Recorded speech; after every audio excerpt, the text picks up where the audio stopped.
Assalamualaikum warahmatullahi wabarakatuh. Baik, anak-anak sekalian, ketemu lagi kita pada perkuliahan kita selanjutnya, yaitu pada perkuliahan pertemuan ke-7.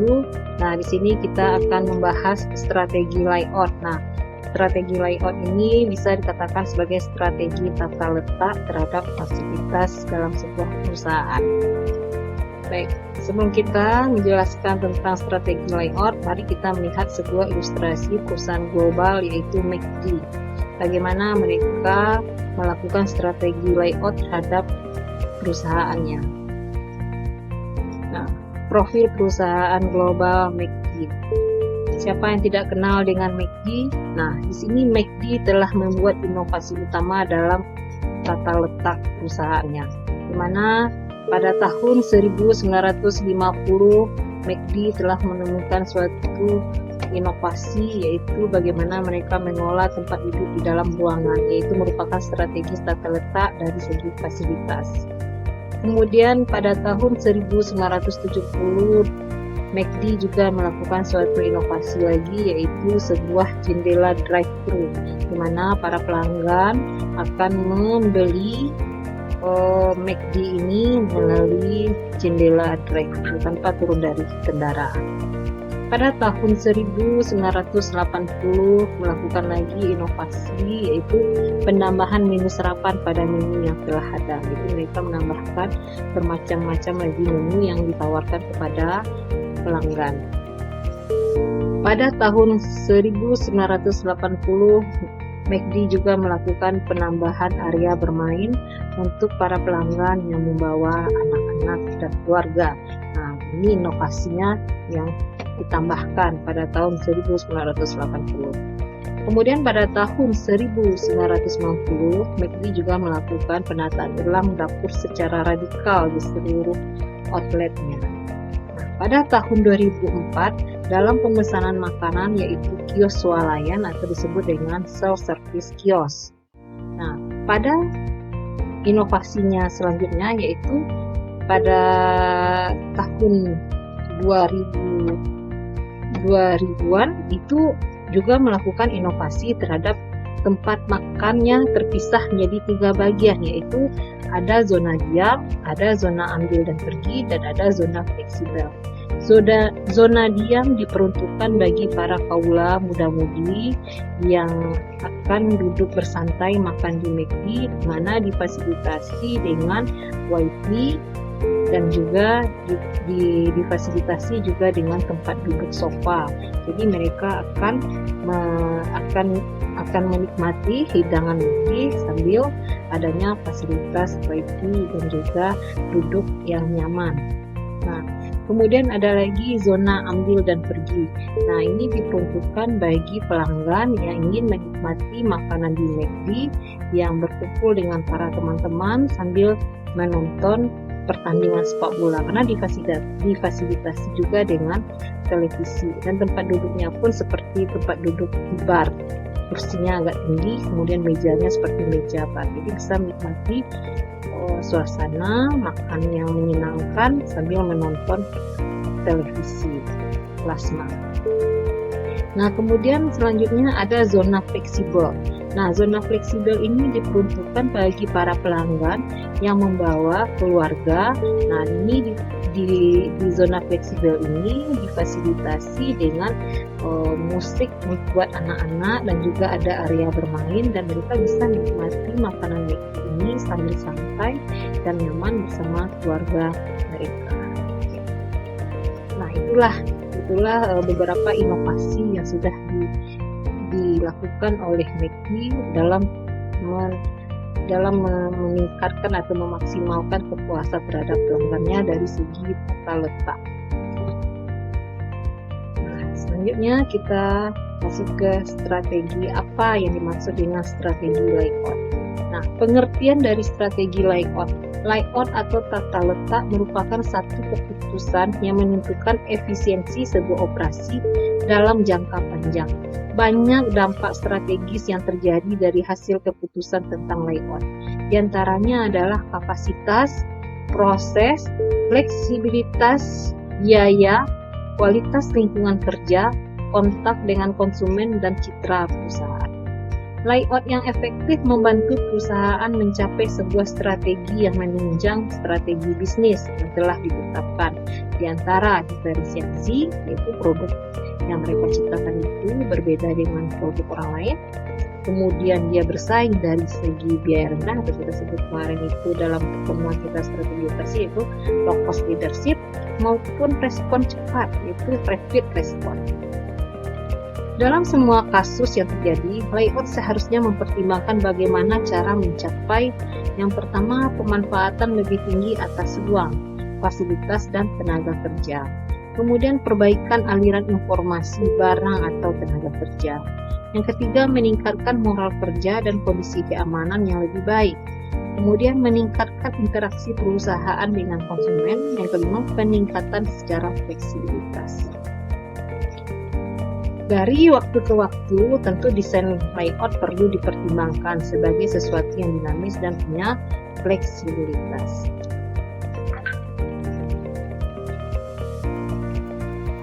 Ada 6 pendekatan layout. Yang pertama yaitu layout dengan posisi tetap.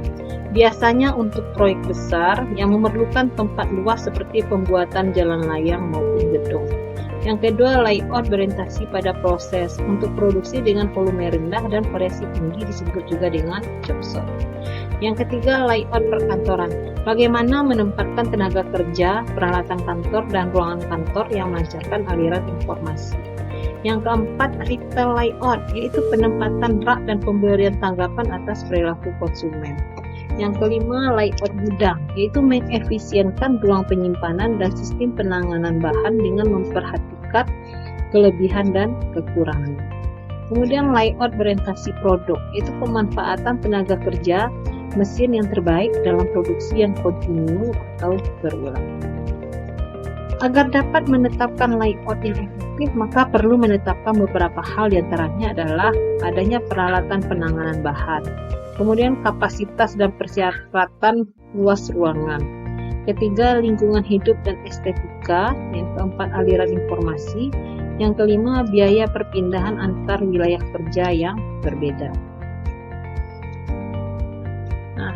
Layout posisi tetap atau fixed position layout. Itu masalah yang dihadapi dalam layout posisi tetap ini adalah bagaimana mengatasi kebutuhan layout proyek yang tidak berpindah atau proyek yang menyita tempat yang luas seperti pembuatan jalan layang dan gedung.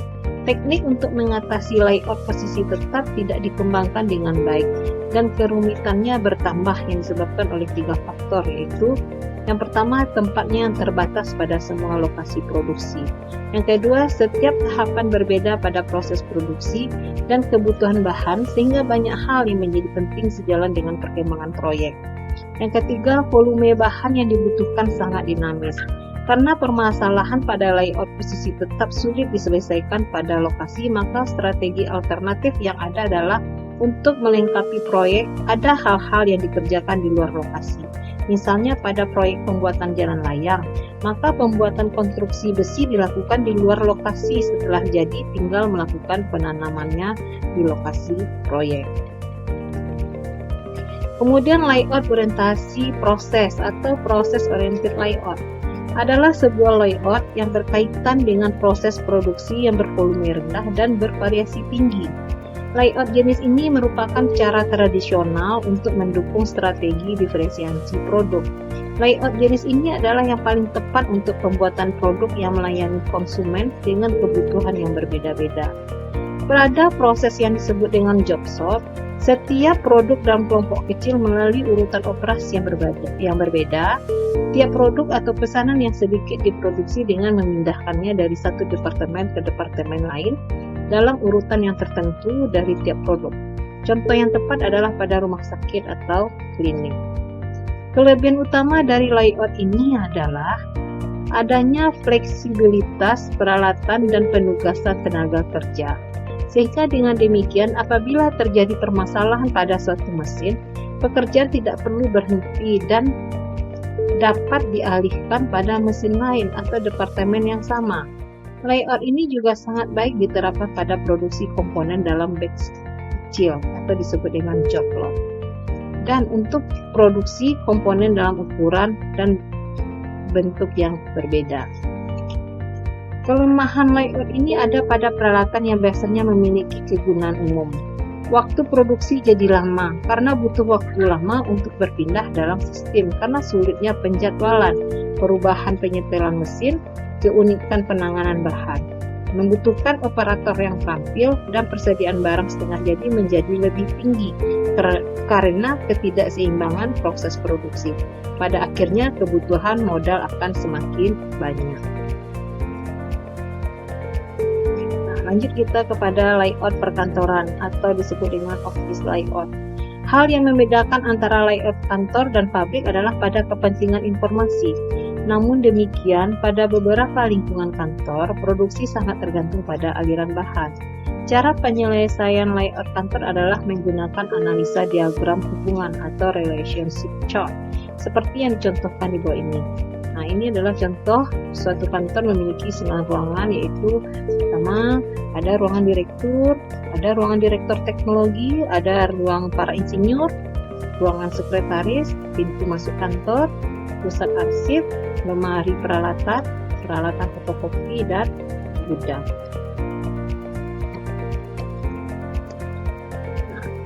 Layout usaha eceran atau retail layout adalah merupakan sebuah pendekatan yang berkaitan dengan aliran pengalokasian ruang dan merespon pada perilaku konsumen.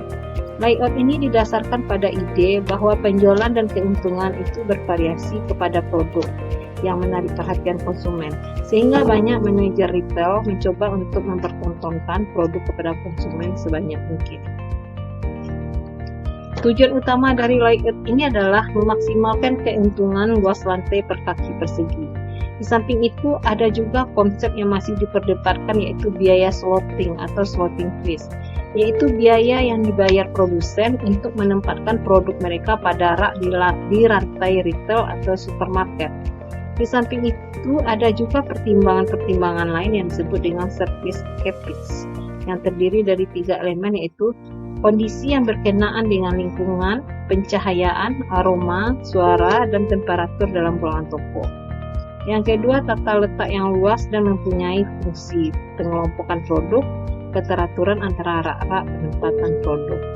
Yang ketiga, tanda-tanda, simbol, dan artefak. Pemberian ucapan selamat datang, adanya seperti contoh di kafe, di Hard Rock Cafe itu adanya gitar sang legendaris.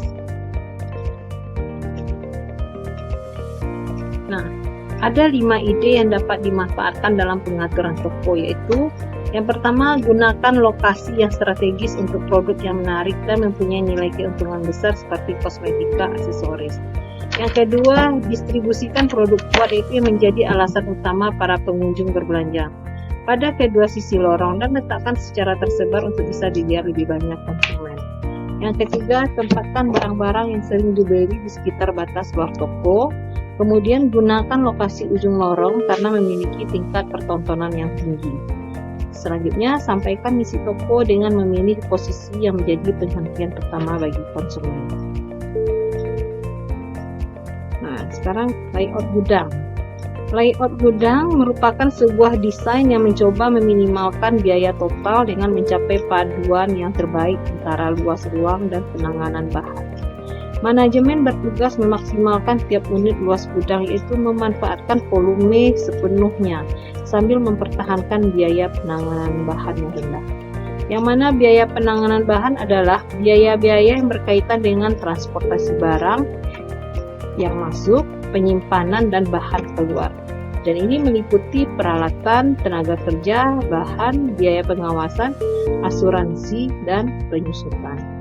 Layout gudang yang efektif meminimalkan kerusakan bahan di gudang.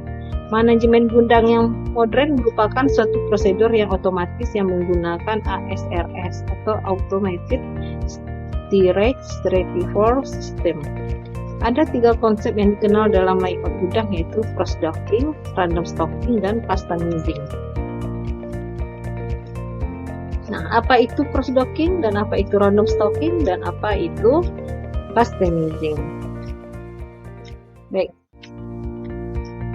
Baik, kita coba jelaskan yang cross-docking.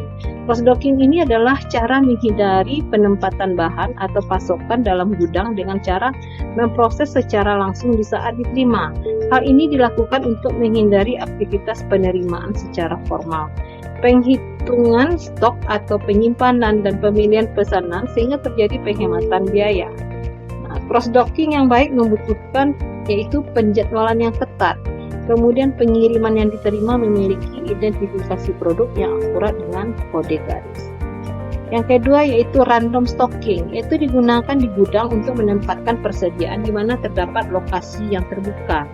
Teknik ini berarti bahwa ruangan tidak perlu dikhususkan untuk barang-barang tertentu dan fasilitas dapat dimanfaatkan dengan lebih baik.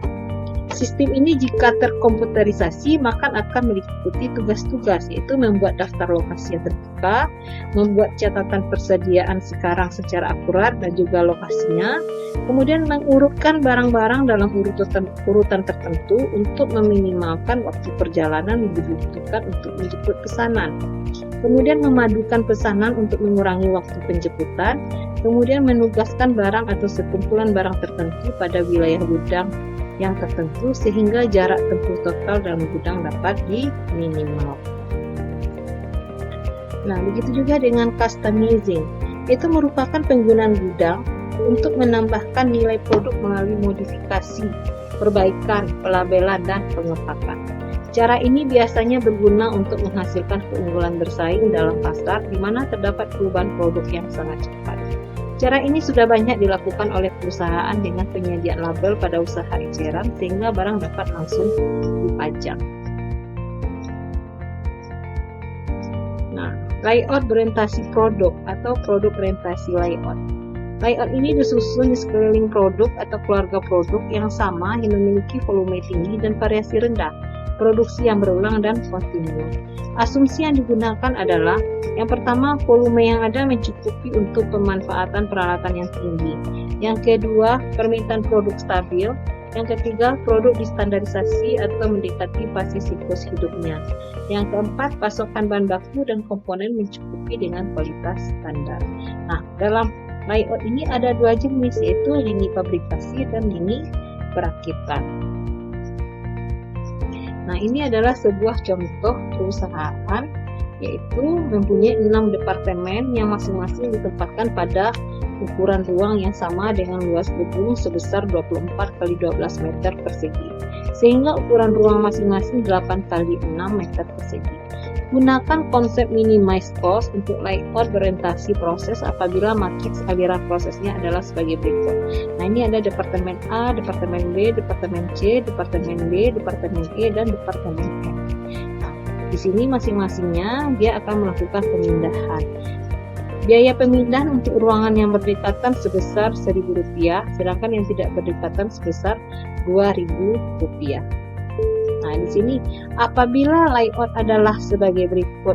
Ruang 1 adalah departemen A, ruang B departemen B, ruang 3 departemen C, ruang 4 departemen D, ruang 5 departemen E, dan ruang 6 adalah departemen F. Coba kita lihat di sini. Departemen A akan memindahkan barangnya pada ruang 2. Kemudian departemen A juga akan memindahkan barangnya ke ruang 3. Nah, departemen A juga akan memindahkan barangnya ke departemen D, departemen E, dan departemen F. Di mana di sini untuk ke departemen 1 besar biayanya unit barang yang dipindahkan adalah 50 unit. Departemen C 100 unit. Dan departemen D tidak ada, departemen E tidak ada, sementara departemen F adalah sebesar 20 unit. Nah, kemudian pada departemen D akan memindahkan barangnya ke departemen C atau ruang 3 sebesar 20 unit, kemudian ke departemen D atau ruang 4 50 unit, departemen E adalah atau departemen 4 adalah departemen 5 adalah 10 unit, dan departemen F atau ruang 6 tidak ada. Nah, begitu juga dengan departemen C. Ke ruang departemen D yaitu ruang 4 30, ruang 5 tidak ada, ruang F 100. Kemudian departemen D memindahkan barangnya ke ruang 5 50 unit yang F tidak ada. Kemudian departemen E tidak ada pemindahan barang, begitu juga dengan departemen. Nah, di sini dia mengatakan bahwa ketetapannya biaya pemindahan untuk yang dekat Rp1.000, sedangkan yang tidak berdekatan itu sebesar Rp2.000. Nah, coba kita lihat di sini. Di sini departemen A memindahkan barangnya ke departemen B, berarti 1 ke 2, yaitu sebesar 50 unit. Kemudian 1 ke 3, yaitu 100 unit. Kemudian 1 ke 6, yaitu 100 unit. Kemudian selanjutnya departemen 2 ke 3, 2 ke 3 itu adalah sebesar 20 unit. Kemudian 2 ke 4, 2 ke 4 yaitu sebesar 50 unit. Nah, setelah itu ruang 3 lagi, 3 ke 4 itu 30 unit, 3 ke 6 itu 100 unit. Nah, kemudian ruang 4 ke ruang 4 ke ruang 5, 4 ke ruang 5 yaitu 50 unit. Nah, kemudian di ruang 5 dan 6 tidak ada pemindahan barang.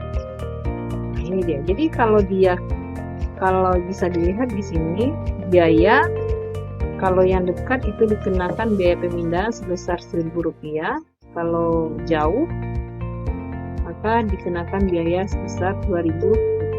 Nah, ini dia biaya. Nah, berarti di sini total biaya yang dikeluarkan untuk melakukan pemindahan kepada masing-masing departemen yaitu sebesar Rp580.000.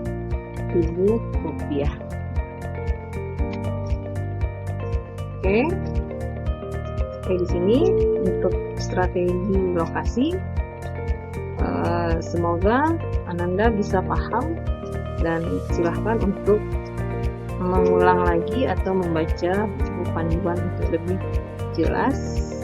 Sekian dari Ibu, terima kasih. Assalamualaikum warahmatullahi wabarakatuh.